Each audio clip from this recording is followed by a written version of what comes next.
ಜನವರಿ 2 ಮತ್ತು 3 current affairs ಬಗ್ಗೆ ಮಾಹಿತಿ ನೋಡೋಣ. ಮೊದಲನೇ ಪ್ರಶ್ನೆ ಏನಪ್ಪ ಅಂತಂದರೆ 2024ರ ಮೇಜರ್ ಧ್ಯಾನ್ ಚಂದ್ರ ಖೇಲ್ ರತ್ನ ಪ್ರಶಸ್ತಿಯನ್ನು ಎಷ್ಟು ಜನಕ್ಕೆ ನೀಡಲಾಗಿದೆ ಅಂತ ಪ್ರಶ್ನೆಯನ್ನು ಕೇಳಲಾಗಿದೆ. ಇತ್ತೀಚೆಗೆ ಏನಪ್ಪ ಅಂತಂದರೆ ಅನೇಕ ಕ್ರೀಡೆಯಲ್ಲಿ ಸಾಧನೆ ಮಾಡಿದಂಥ ವ್ಯಕ್ತಿಗಳಿಗೆ ಮೇಜರ್ ಧ್ಯಾನ್ ಚಂದ್ರ ಖೇಲ್ ರತ್ನ ಪ್ರಶಸ್ತಿಯನ್ನು ನೀಡಲಾಗಿದೆ.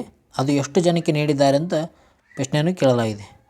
ಇದಕ್ಕೆ ಸರಿಯಾದ ಉತ್ತರ ಏನಪ್ಪ ಅಂತಂದರೆ ಆಪ್ಷನ್ ಎ 4 ಜನಕ್ಕೆ ಈ ಮೇಜರ್ ಧ್ಯಾನ್ ಚಂದ್ರ ಖೇಲ್ ರತ್ನ ಪ್ರಶಸ್ತಿಯನ್ನು ನೀಡಲಾಗಿದೆ.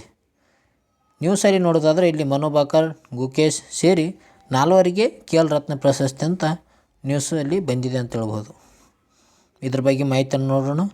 2024ರ ರಾಷ್ಟ್ರೀಯ ಕ್ರೀಡಾ ಪ್ರಶಸ್ತಿ ವಿಜೇತರ ಪಟ್ಟಿ ಪ್ರಕಟಿಸಿದ್ದು ಶೂಟರ್ ಮನು ಭಾಕರ್, ಚೆಸ್ ವಿಶ್ವ ಚಾಂಪಿಯನ್ಶಿಪ್ ಆಗಿರುವ ಡಿ ಗುಕೇಶ್ ಮತ್ತು ಭಾರತ ಹಾಕಿ ಪುರುಷರ ತಂಡದ ನಾಯಕನಾಗಿರುವ ಹರ್ಮನ್ ಪ್ರೀತ್ ಸಿಂಗ್ ಅವರು, ಅದೇ ರೀತಿಯಾಗಿ ಪ್ಯಾರಾ ಅಥ್ಲೆಟಿಕ್ ಆಗಿರುವ ಪ್ರವೀಣ್ ಕುಮಾರ್ ಅವರಿಗೆ ಮೇಜರ್ ಧ್ಯಾನ್ ಚಂದ್ರ ಖೇಲ್ ರತ್ನ ಪ್ರಶಸ್ತಿಯನ್ನು ಲಭಿಸಿದೆ ಅಂತ ಹೇಳ್ಬೋದು. ಎಷ್ಟು 4 ಜನಕ್ಕೆ ಲಭಿಸಿದೆ. ಶೂಟರ್ ಆಗಿರುವ ಮನು ಭಾಕರ್ ಆಗಿರ್ಬೋದು ಅಥವಾ ಚೆಸ್ ಆಟಗಾರ ಆಗಿರುವ ಡಿ ಗುಕೇಶ್ ಆಗಿರ್ಬೋದು, ಹಾಕಿ ಪುರುಷರ ತಂಡದ ನಾಯಕನಾಗಿರುವ ಹರ್ಮನ್ ಪ್ರೀತ್ ಸಿಂಗ್ ಆಗಿರ್ಬೋದು, ಈ ರೀತಿಯಾಗಿ ಪ್ರವೀಣ್ ಸೂದ್ ಅವರಿಗೂ ಕೂಡ ಈ ಮೇಜರ್ ಧ್ಯಾನ್ ಚಂದ್ರ ಖೇಲ್ ರತ್ನ ಪ್ರಶಸ್ತಿ ನೀಡಿ ಗೌರವಿಸಲಾಗಿದೆ ಅಂತ ಹೇಳ್ಬೋದು. ಇದನ್ನು ಜನವರಿ 17ರಂದು ರಾಷ್ಟ್ರಪತಿ ಭವನದಲ್ಲಿ ನಡೆಯಲಿರುವ ವಿಶೇಷ ಸಮಾರಂಭದಲ್ಲಿ ಪ್ರಶಸ್ತಿ ಪ್ರದಾನ ಮಾಡಲಾಗುವುದು ಎಂದು ಕ್ರೀಡಾ ಇಲಾಖೆ ತಿಳಿಸಿದೆ. ಯಾವಾಗ ನೀಡ್ತಾರೆ ಅಂದರೆ ಇದನ್ನು ಜನವರಿ 17ನೇ ತಾರೀಕು ಇವರಿಗೆ ನೀಡಲಾಗುತ್ತದೆ. ಮನು ಭಾಕರ್ ಒಲಿಂಪಿಕ್ನ ಒಂದೇ ಆವೃತ್ತಿಯಲ್ಲಿ 2 ಪದಕಗಳನ್ನು ಗೆದ್ದು ಇತಿಹಾಸ ಬರೆದಿದ್ದರು. 10 ಮೀಟರ್ ಏರ್ ಪಿಸ್ತೂಲ್ ವೈಯಕ್ತಿಕ ವಿಭಾಗ ಹಾಗೂ 10 ಮೀಟರ್ ಏರ್ ಪಿಸ್ತೂಲ್ ಮಿಶ್ರ ವಿಭಾಗದಲ್ಲಿ ಮನು ಭಾಕರ್ ಕಂಚು ಜಯಿಸಿದ್ದರು ಅಂತ ಹೇಳ್ಬೋದು. ಅಂದರೆ ಈ ಮನು ಭಾಕರ್ ಇದ್ದಾರಲ್ಲ, ಇವರು ಏರ್ ಪಿಸ್ತೂಲಲ್ಲಿ 2 ಬಾರಿ ಗೆದ್ದಿದ್ದಾರೆ. ಒಂದು ವೈಯಕ್ತಿಕ ವಿಭಾಗದಲ್ಲಿ ಗೆದ್ದಿದ್ದಾರೆ, ಇನ್ನೊಂದು ಮಿಶ್ರ ವಿಭಾಗದಲ್ಲಿ ಈ ಪ್ರಶಸ್ತಿಯನ್ನು ಗೆದ್ದಿದ್ದಾರೆ ಅಂತ ಹೇಳ್ಬೋದು.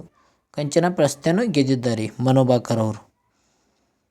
17ನೇ ಪ್ಯಾರಾ ಕ್ರೀಡಾಪಟುಗಳು ಸೇರಿದಂತೆ 32 ಕ್ರೀಡಾ ಸಾಧಕರಿಗೆ ಅರ್ಜುನ್ ಪ್ರಶಸ್ತಿಯನ್ನು ಕೂಡ ಘೋಷಿಸಲಾಗಿದೆ ಅಂತ ಹೇಳ್ಬೋದು. ಅಂದರೆ 17 ಪ್ಯಾರಾ ಕ್ರೀಡಾಪಟುಗಳ ಜೊತೆಗೆ 32 ಸಾಧಕರಿಗೂ ಕೂಡ ಅರ್ಜುನ್ ಪ್ರಶಸ್ತಿಯನ್ನು ನೀಡಲಾಗಿದೆ. ಇದನ್ನು 17ನೇ ತಾರೀಕು ರಾಷ್ಟ್ರಪತಿ ಭವನದಲ್ಲಿ ನೀಡುತ್ತಾರೆ. ಹಾಗಾದರೆ ಈ ಮೇಜರ್ ಧ್ಯಾನ್ ಚಂದ್ರ ಖೇಲ್ ರತ್ನ ಪ್ರಶಸ್ತಿ ಬಗ್ಗೆ ಮಾಹಿತಿಯನ್ನು ನೋಡೋಣ. ಮೊದಲನೇದಾಗಿ ಇದು ಭಾರತ ಸರ್ಕಾರವು ನೀಡುವ ಅತ್ಯುನ್ನತ ಕ್ರೀಡಾ ಪ್ರಶಸ್ತಿಯಾಗಿದೆ. ಯಾವುದಂದರೆ ಮೇಜರ್ ಧ್ಯಾನ್ ಚಂದ್ರ ಖೇಲ್ ರತ್ನ ಪ್ರಶಸ್ತಿ. 2021ರಲ್ಲಿ ಈ ಪ್ರಶಸ್ತಿಗೆ ಮೇಜರ್ ಧ್ಯಾನ್ ಚಂದ್ರ ಅವರ ಹೆಸರನ್ನು ನಾಮಕರಣ ಮಾಡಲಾಯಿತು. ಇದನ್ನು ಸ್ಥಾಪನೆಯಾಗಿದೆ 1991-92ರಲ್ಲಿ. ಇದು ಭಾರತವನ್ನು ರಾಷ್ಟ್ರೀಯ ಅಥವಾ ಅಂತಾರಾಷ್ಟ್ರೀಯ ಮಟ್ಟದಲ್ಲಿ ಪ್ರತಿನಿಧಿಸಿದ ವಿಶೇಷ ಸಾಧನೆ ಮೆರೆದ ಕ್ರೀಡಾಪಟುಗಳಿಗೆ ಈ ಪ್ರಶಸ್ತಿಯನ್ನು ನೀಡಲಾಗುತ್ತದೆ. ಈ ಮೇಜರ್ ಧ್ಯಾನ್ ಚಂದ್ರ ಖೇಲ್ ಪ್ರಶಸ್ತಿ ಅಂತ ಯಾವಾಗ ನಾಮಕರಣ ಮಾಡಲಾಯ್ತಂದ್ರೆ 2021ರಲ್ಲಿ. ಇದಕ್ಕೂ ಮೊದಲು ಇದನ್ನು ರಾಜೀವ್ ಗಾಂಧಿ ಖೇಲ್ ರತ್ನ ಪ್ರಶಸ್ತಿ ಎಂದು ಕರೆಯಲಾಗುತ್ತಿತ್ತು. 1991-92ರಲ್ಲಿ ವಿಶ್ವನಾಥನ್ ಆನಂದ್ ಅವರಿಗೆ ಮೊದಲ ಬಾರಿಗೆ ಈ ಪ್ರಶಸ್ತಿಯನ್ನು ನೀಡಿ ಗೌರವಿಸಲಾಗಿದೆ. ಮೊದಲ ಬಾರಿಗೆ ಈ ಮೇಜರ್ ಧ್ಯಾನ್ ಚಂದ್ರ ಖೇಲ್ ರತ್ನ ಪ್ರಶಸ್ತಿ ಪಡೆದವರು ಯಾರಪ್ಪ ಅಂತಂದರೆ ವಿಶ್ವನಾಥನ್ ಆನಂದ್ ಅವರು. ಇವರು ಯಾವ ಆಟಕ್ಕೆ ಸಂಬಂಧಿಸಿದ್ದಾರೆ ಅಂತ ಕಮೆಂಟ್ ಮೂಲಕ ತಿಳಿಸಿ. ವಿಶ್ವನಾಥ್ ಆನಂದ್ ಅವರು 2023ರ ಮೇಜರ್ ಧ್ಯಾನ್ ಚಂದ್ರ ಖೇಲ್ ರತ್ನ ಪ್ರಶಸ್ತಿಯನ್ನು ಬ್ಯಾಡ್ಮಿಂಟನ್ ಆಟಗಾರರಾದ ಚಿರಾಗ್ ಚಂದ್ರಶೇಖರ್ ಶೆಟ್ಟಿ ಮತ್ತು ಸಾತ್ವಿಕ್ ಸಾಯಿರಾಜ್ ಅವರು ರಾಂಕಿರೆಡ್ಡಿ ಅವರಿಗೆ ನೀಡಲಾಗಿದೆ. 2023ದು ಚಿರಾಗ್ ಚಂದ್ರಶೇಖರ್ ಶೆಟ್ಟಿ ಮತ್ತು ಸಾತ್ವಿಕ್ ಸಾಯಿರಾಜ್ ರೆಡ್ಡಿ ಅವರಿಗೆ 2023ರ ಮೇಜರ್ ಧ್ಯಾನ್ ಚಂದ್ರ ಖೇಲ್ ರತ್ನ ಪ್ರಶಸ್ತಿಯನ್ನು ನೀಡಲಾಗಿದೆ. ಇದು ಎಕ್ಸಾಮ್ನಲ್ಲಿ ಬಂದಿತ್ತು ನೋಡಿ, ಭಾಳ ಇಂಪಾರ್ಟೆಂಟ್ ಆದ ವಿಷಯವಾಗಿದೆ ಅಂತ ಹೇಳ್ಬೋದು. ಇದು ನೋಡಿಕೊಳ್ಳಿ. ಅದೇ ರೀತಿ ಮುಂದಿನದಕ್ಕೆ ಹೋಗೋಣ. ನಮ್ಮ ಮುಂದಿನ ಪ್ರಶ್ನೆ, ಸಾವಿತ್ರಿಬಾಯಿ ಫುಲೆ ಅವರ ಜನ್ಮದಿನವನ್ನು ಯಾವಾಗ ಆಚರಿಸಲಾಗುತ್ತದೆ ಅಂತ ಪ್ರಶ್ನೆಯನ್ನು ಕೇಳಲಾಗಿದೆ. ಇದಕ್ಕೆ ಸರಿಯಾದ ಉತ್ತರ ಜನವರಿ 3ನೇ ತಾರೀಕಂದು ಸಾವಿತ್ರಿಬಾಯಿ ಫುಲೆ ಅವರ ಜನ್ಮದಿನವನ್ನು ಆಚರಿಸಲಾಗುತ್ತದೆ. ಭಾರತದ ಮೊದಲ ಮಹಿಳಾ ಶಿಕ್ಷಕಿ ಯಾರಪ್ಪ ಅಂತಂದರೆ ಸಾವಿತ್ರಿಬಾಯಿ ಫುಲೆ ಅವರಾಗಿದ್ದಾರೆ. ಇದರ ಬಗ್ಗೆ ನೋಡೋದಾದರೆ ಸಾವಿತ್ರಿಬಾಯಿ ಫುಲೆ ಅವರು ಜನ್ಮದಿನವನ್ನು ಜನವರಿ 3ನೇ ತಾರೀಕರಂದು ಭಾರತದಲ್ಲಿ ಮಹಿಳಾ ದಿನದಂತೆ ಆಚರಿಸಲಾಗುತ್ತದೆ. ಅಸಮಾನತೆಯ ವಿರುದ್ಧ ಹೋರಾಡಿದ ಪ್ರಮುಖ ಮಹಿಳೆಯರಲ್ಲಿ ಇವರು ಕೂಡ ಒಬ್ಬರಾಗಿದ್ದಾರೆ. ಭಾರತದ ಪ್ರಥಮ ಮಹಿಳಾ ಶಿಕ್ಷಕಿ ಆಗಿದ್ದಾರೆ. ಇವರು ಸಮಾಜ ಸೇವಕಿ ಆಗಿದ್ದರು. ಅವರು ಭಾರತದ ಮಹಿಳಾ ಶಿಕ್ಷಣ ಪ್ರತಿಷ್ಠಾಪಕಿ ಮತ್ತು ಧನಾತ್ಮಕ ಬದಲಾವಣೆಗೆ ಕೆಲಸ ಮಾಡಿದ ಮಹಾನ್ ವ್ಯಕ್ತಿಯಾಗಿದ್ದಾರೆ. ಈ ಸಾವಿತ್ರಿಬಾಯಿ ಫುಲೆ ಅವರು ಏನಪ್ಪ ಅಂತಂದರೆ ಭಾರತದ ಪ್ರಥಮ ಮಹಿಳಾ ಶಿಕ್ಷಕಿಯಾಗಿದ್ದಾರೆ. ಜೊತೆಗೆ ಇವರು ಪ್ರತಿಷ್ಠಿತ ಶಿಕ್ಷಣಕ್ಕಾಗಿ ಹೋರಾಡಿದಂಥ ವ್ಯಕ್ತಿಗಳಲ್ಲಿ ಒಬ್ಬರಾಗಿದ್ದಾರೆ ಅಂತ ಹೇಳ್ಬೋದು ನಾವು. ಇವ್ರ ಜನನ ನೋಡೋದಾದರೆ 1831 ಜನವರಿ 3ನೇ ತಾರೀಕಂದು ಇವ್ರ ಜನನವಾಗುತ್ತದೆ. ಸಾಟರ್ ಜಿಲ್ಲೆಯ ನಾಯಗಾಂವ್ ಮಹಾರಾಷ್ಟ್ರದಲ್ಲಿ ಜನನವಾಗುತ್ತದೆ ಇವ್ರದ್ದು. ಇವರು ದಲಿತ ಸಮುದಾಯಕ್ಕೆ ಸೇರಿದವರಾಗಿದ್ದಾರೆ. ಇವರು ದಲಿತದವರು. ಇವರು 1840ರ 9ನೇ ವರ್ಷದಲ್ಲಿ ಜ್ಯೋತಿರಾವ್ ಫುಲೆ ಅವರನ್ನು ವಿವಾಹವಾದರು. ಮದುವೆ ಆಗುತ್ತಾರೆ. ಯಾವಾಗಂದರೆ 1840ರಾಗ ಜ್ಯೋತಿಬಾ ಫುಲೆ ಅವರನ್ನು ಇವರು ವಿವಾಹ ಆಗುತ್ತಾರೆ. 1848ರಲ್ಲಿ ಪುಣೆಯಲ್ಲಿ ಭಾರತದ ಪ್ರಥಮ ಮಹಿಳಾ ಬಾಲಕಿಯರ ಶಾಲೆಯನ್ನು ಸ್ಥಾಪನೆ ಮಾಡುತ್ತಾರೆ ಇವರು. 1897ರಲ್ಲಿ ದೇಶದಲ್ಲಿ ಬಂದ ಅಗ್ನಿಚಿನ್ನಿ ರೋಗದ ಸಮಯದಲ್ಲಿ ರೋಗಿಯನ್ನು ನೋಡಿಕೊಳ್ಳುವಾಗ ರೋಗದಿಂದ ಅವರು ಸಾವನ್ನೀಡಾಗುತ್ತಾರೆ.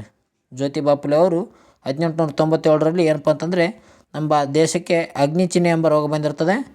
ಆ ಸಮಯದಲ್ಲಿ ರೋಗಿಗಳಿಗೆ ಅವರು ಚಿಕಿತ್ಸೆಯನ್ನು ನೋಡೋ ಟೈಮಲ್ಲಿ ಇವರಿಗೆ ಆ ರೋಗ ತಗುಲಿಗೆಯಿಂದ ಇವರು ಸಾವಿಗೀಡಾಗುತ್ತಾರೆ ಅಂತ ಹೇಳ್ಬೋದು. ಅದೇ ರೀತಿಯಾಗಿ ಇವರ ಪತ್ನಿಯಾಗಿರುವಂಥ ಜ್ಯೋತಿ ಫುಲೆ ಅವರ ಪ್ರಮುಖ ಕೃತಿಗಳು ಇದ್ದಾವೆ. ಈ ಕೃತಿಗಳ ಬಗ್ಗೆ ನೋಡೋಣ. ಮೊದಲನೇದಾಗಿ ಗುಲಾಮಗಿರಿ 1873ರಲ್ಲಿ ಇವರು ಬಿಡುಗಡೆ ಮಾಡುತ್ತಾರೆ. ಗುಲಾಮಗಿರಿ ಯಾರ ಕೃತಿಯಾಗಿದೆ ಅಂದರೆ ಜ್ಯೋತಿ ರಾವ್ ಫುಲೆ. ಇದು ಪ್ರಸಿದ್ಧ ಕೃತಿಯಾಗಿದೆ ಇವರದು. ಅದೇ ರೀತಿಯಾಗಿ ಕೇಸರಿ ಜಾತಿಚಿ ಹಸೂಡು ಮಹಾರಾಷ್ಟ್ರದ ಶೋಷಿತ ಜನಾಂಗ. ಅದೇ ರೀತಿ ಈಶ್ವರಾಜಿ ವಿಲಾಸ್ ಇವು ಇವರ ಜ್ಯೋತಿ ರಾವ್ ಫುಲೆ ಅವರ ಕೃತಿಯಾಗಿವೆ. ಅದೇ ರೀತಿ ಮುಂದಿನ ಪ್ರಶ್ನೆ ನೋಡೋಣ. ಮುಂದಿನ ಪ್ರಶ್ನೆ ನೋಡೋದಾದರೆ ರಾಷ್ಟ್ರೀಯ ಮಾನವ ಹಕ್ಕುಗಳ ಆಯೋಗದ ಅಧ್ಯಕ್ಷರನ್ನಾಗಿ ಯಾರನ್ನು ನೇಮಕ ಮಾಡಲಾಗಿದೆ? ಇತ್ತೀಚೆಗೆ ಏನಪ್ಪ ಅಂತಂದರೆ ರಾಷ್ಟ್ರೀಯ ಮಾನವ ಹಕ್ಕುಗಳ ಆಯೋಗದ ಅಧ್ಯಕ್ಷರನ್ನು ನೇಮಕ ಮಾಡಿದ್ದಾರೆ. ಅವ್ರು ಯಾರು ಅಂತ ಪ್ರಶ್ನೆಯನ್ನು ಕೇಳಲಾಗಿದೆ. ಇದಕ್ಕೆ ಸರಿಯಾದ ಉತ್ತರ ಆಪ್ಷನ್ ಸಿ ಇದೆ ನೋಡಿ. ವಿ ರಾಮ್ ಸುಬ್ರಹ್ಮಣ್ಯಂ ಅವರನ್ನು ಈಗ ರಾಷ್ಟ್ರೀಯ ಮಾನವ ಹಕ್ಕುಗಳ ಆಯೋಗದ ಅಧ್ಯಕ್ಷರನ್ನಾಗಿ ನೇಮಕ ಮಾಡ್ಯಾರ. ಸುಪ್ರೀಂ ಕೋರ್ಟ್ನ ನಿವೃತ್ತ ನ್ಯಾಯಮೂರ್ತಿಯಾಗಿರುವ ತಮಿಳುನಾಡಿನ ವಿ ರಾವ್ ಸುಬ್ರಹ್ಮಣ್ಯಂ ಅವರನ್ನು ರಾಷ್ಟ್ರೀಯ ಮಾನವ ಹಕ್ಕುಗಳ ಅಂದರೆ NHRC ಅಧ್ಯಕ್ಷರಾಗಿ ನೇಮಕ ಮಾಡಿದ್ದಾರೆ. NHRC ಅಂದರೆ ನ್ಯಾಷನಲ್ ಹ್ಯೂಮನ್ ರೈಟ್ಸ್ ಕಮಿಷನ್ ಅಂತ ಹೇಳ್ತು ನೋಡ್ರಿ. NHRC ಇದರ ಅಧ್ಯಕ್ಷರಾಗಿ ಇತ್ತೀಚೆಗೆ ಸುಬ್ರಹ್ಮಣ್ಯ ರಾವ್ ಅವರನ್ನು ನೇಮಕ ಮಾಡಲಾಗಿದೆ. ಈ ಮೊದಲು ಏನಪ್ಪ ಅಂತಂದರೆ NHRC ಅಧ್ಯಕ್ಷರಾಗಿದ್ದ ಅರುಣ್ ಕುಮಾರ್ ಮಿಶ್ರಾ ಅವರ ಅಧಿಕಾರಾವಧಿ ಮೇ 31 ಕೊನೆಗೊಂಡಿತು. ಮೇ 31ನೇ ತಾರೀಕು ಏನಪ್ಪ ಅಂತಂದರೆ ಈ ಅರುಣ್ ಕುಮಾರ್ ಮಿಶ್ರಾ ಅವ್ರದ್ದು ಅಧಿಕಾರಾವಧಿ ಕೊನೆಗೊಂಡಿತು. ಆಯೋಗದ ಸದಸ್ಯರಾಗಿರುವ ವಿಜಯ್ ಭಾರತಿ ಸಾಹನಿ ಅವರು ಹಂಗಾಮಿ ಅಧ್ಯಕ್ಷರಾಗಿದ್ದರು. NHRC ಇದರದ ಹಂಗಾಮಿ ಅಧ್ಯಕ್ಷರು ಯಾರಾಗಿದ್ದಾರಪ್ಪ ಅಂತಂದ್ರೆ ವಿಜಯ್ ಭಾರತಿ ಸಾಹನಿ ಆಗಿದ್ದರು. ಈಗ ಅಧ್ಯಕ್ಷರಾಗಿ ನೇಮಕ ಮಾಡಲಾಗಿದೆ ವಿ ಸುಬ್ರಹ್ಮಣ್ಯಂ ರಾವ್ ಅವರನ್ನು. ಈ ರಾಷ್ಟ್ರೀಯ ಮಾನವ ಹಕ್ಕುಗಳ ಆಯೋಗದ ಬಗ್ಗೆ ನೋಡೋಣ. ನ್ಯಾಷನಲ್ ಹ್ಯೂಮನ್ ರೈಟ್ಸ್ ಕಮಿಷನ್ ಅಂತ ಹೇಳ್ತೀವಿ. ಇದರ ಫುಲ್ ಫಾರ್ಮ್ ಅಂತ ಕೇಳಬಹುದು. ಮಾನವ ಹಕ್ಕುಗಳ ಸಂರಕ್ಷಣಾ ಕಾಯ್ದೆ 1993ರ ಅಡಿಯಲ್ಲಿ ಅಕ್ಟೋಬರ್ 12, 1993ರಂದು ಸ್ಥಾಪಿಸಲಾದ ಸ್ವತಂತ್ರ ಶಾಸನಬದ್ಧ ಸಂಸ್ಥೆಯಾಗಿದೆ. ಅದು ಆಯೋಗವು ಭಾರತದಲ್ಲಿ ಮಾನವ ಹಕ್ಕುಗಳ ರಕ್ಷಕನಾಗಿ ಕಾರ್ಯನಿರ್ವಹಿಸುತ್ತದೆ. ಜೀವನ, ಸ್ವಾತಂತ್ರ್ಯ, ಸಮಾನತೆ, ವ್ಯಕ್ತಿಗಳ ಘನತೆಗೆ ಸಂಬಂಧಿಸಿದ ಹಕ್ಕುಗಳ ಮೇಲ್ವಿಚಾರಣೆಯನ್ನು ಇದು ಮಾಡುತ್ತದೆ. ಯಾವುದಪ್ಪ ಅಂತಂದರೆ ರಾಷ್ಟ್ರೀಯ ಮಾನವ ಹಕ್ಕುಗಳ ಆಯೋಗ. ಇದನ್ನು ಸ್ಥಾಪನೆ ಯಾವಾಗ ಮಾಡಿತ್ತಂದರೆ 1993 ಅಕ್ಟೋಬರ್ 12. ಇದರ ಸಂಯೋಜನೆ ಹೆಂಗಿದೆಪ್ಪ ಅಂತಂದರೆ ಇದು ಅಧ್ಯಕ್ಷರು ಮತ್ತು 5 ಸದಸ್ಯರನ್ನು ಒಳಗೊಂಡಿರುತ್ತದೆ. ಅಧ್ಯಕ್ಷರು ಭಾರತದ ನಿವೃತ್ತ ಮುಖ್ಯ ನ್ಯಾಯಮೂರ್ತಿ ಅಥವಾ ಸುಪ್ರೀಂ ಕೋರ್ಟ್ನ ನ್ಯಾಯಾಧೀಶರಾಗಿರಬೇಕು. ಆವಾಗ ಮಾತ್ರ ಇವರಿಗೆ ನೇಮಕ ಮಾಡೋಕ್ಕೆ ಸಾಧ್ಯ ಆಗುತ್ತದೆ. ಇವ್ರ ಆಯ್ಕೆ ಯಾವ ರೀತಿಯಾಗಿ ಮಾಡ್ತಾರಂದ್ರೆ 6 ಸದಸ್ಯ ಸಮಿತಿ ಏನು ಮಾಡ್ತದಂದರೆ ಇವರಿಗೆ ಶಿಫಾರಸು ಆಧಾರದ ಮೇಲೆ ಅಧ್ಯಕ್ಷರು ಮತ್ತು ಸದಸ್ಯರನ್ನು ರಾಷ್ಟ್ರಪತಿಯವರ ನೇಮಕ ಮಾಡುತ್ತಾರೆ. ಆಯ್ಕೆ ಹೇಗಿದೆ ಅಂದರೆ 6 ಜನ ಸದಸ್ಯರು ಏನು ಮಾಡ್ತಾರೆ ಅಂದರೆ ಒಂದು ಸಮಿತಿಯಲ್ಲಿ ಇವರಿಗೆ ಆಯ್ಕೆ ಮಾಡ್ಬೇಕಂತ ಹೇಳ್ತಾರೆ. ಈ ರಾಷ್ಟ್ರಪತಿಯವರು ನೇಮಕ ಮಾಡುತ್ತಾರೆ ಇವರನ್ನು. NHRC ಅಧ್ಯಕ್ಷರು ಮತ್ತು ಸದಸ್ಯರು 3 ವರ್ಷಗಳ ಅವಧಿಗೆ ಅಥವಾ 70 ವರ್ಷಗಳ ವಯಸ್ಸು ಆಗುವವರೆಗೂ ಸೇವೆಯನ್ನು ಸಲ್ಲಿಸುತ್ತಾರೆ. ಇವರು ಎಷ್ಟಂದರೆ 3 ವರ್ಷ ಅಥವಾ 70 ವರ್ಷ ವಯಸ್ಸಾಗುವವರೆಗೂ ಇವರು ಸೇವೆಯನ್ನು ಸಲ್ಲಿಸುತ್ತಾರೆ. ನ್ಯಾಷನಲ್ ಹ್ಯೂಮನ್ ರೈಟ್ಸ್ ಕಮಿಷನ್ ಅವರು ಅಧ್ಯಕ್ಷರು ಮತ್ತು ಸದಸ್ಯರು. ಇದರ ಬಗ್ಗೆ ಫುಲ್ ಮಾಹಿತಿಯನ್ನು ನೀವು ತಿಳ್ಕೊಂಡಿರೋ ಅಂದ್ಕೊತೀನಿ.